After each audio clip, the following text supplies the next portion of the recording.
Aujourd'hui, c'est le jeûne du dit Tevet. Il faut savoir que dans les pays nord-africains, comme au Maroc, souvent, et plusieurs personnes avaient l'habitude de mettre les téphilines, talit et tfilin à minha. Pas seulement le matin, comme on le fait tous les jours, mais même à minha. Et ce pour quelle raison? Eh bien parce que vous le savez que tous les jours, on doit réciter 100 brachot. 100 brachot. Et on arrive à une centaine de brachot au travers des tfilot. On a 19 brachot dans chaque amida. 3 tfilot. Shacharit, Mincha, Arvit, ça fait combien? 3 fois 19, 57. On a 22 brachot dans Birkot HaShahar. Ça fait 79. Après, on a les brachot du Yotzer, Ma'ariv Aravim, ça fait 7 brachot. Ma'ariv Aravim, Ahavat Olam, Egal, Israël et Ashkivenu. Et pareil, pour le matin, on a 3 brachot, ça fait 7. On est à combien?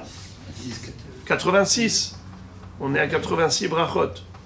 On a Baruch She'amar, Ishtabah, ça fait 88.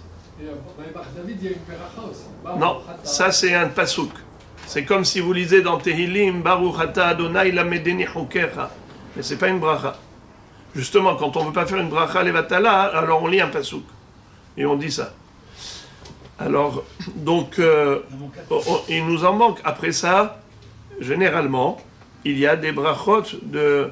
Il y a talit et tfilin aussi. On a aussi 2 brachot, talit et tfilin. Ça arrive à 90. Après, on a Asher Yatzar. On a les brachot de Boré Periaetz. On a Birkat Amazon. 4 brachot. Et c'est comme ça qu'on arrive à 100 brachot. Mais le jour de jeûne, on n'a pas de Birkat Amazon, on n'a pas de Boré Periadama, de Boré Periaetz. Alors il faut compléter. Donc, on met le talit et les tfilin à minha. Ceux qui ont le minhag de le faire, ils le font dans ce but, de compléter les 100 brachot. Et c'est aussi une façon de marquer le jeûne, pour le démarquer des autres jours de l'année, pour renforcer cette notion.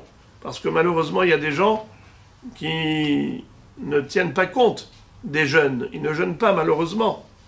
Donc pour eux, c'est quelque chose qui passe à côté. Ils n'ont même pas cette notion.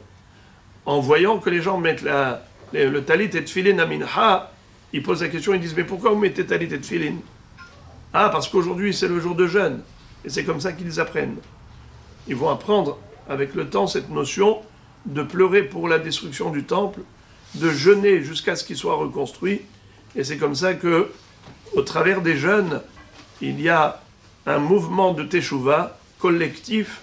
Et grâce à cette teshuva, ce repentir qui est à l'échelle nationale de tout le Ham Israël, Kadosh Baruch Hu prend tous ses efforts en considération pour reconstruire le Beth Amikdash et Ratson, qu'on puisse mériter de le voir très très bientôt reconstruit Be'ezrat Hashem.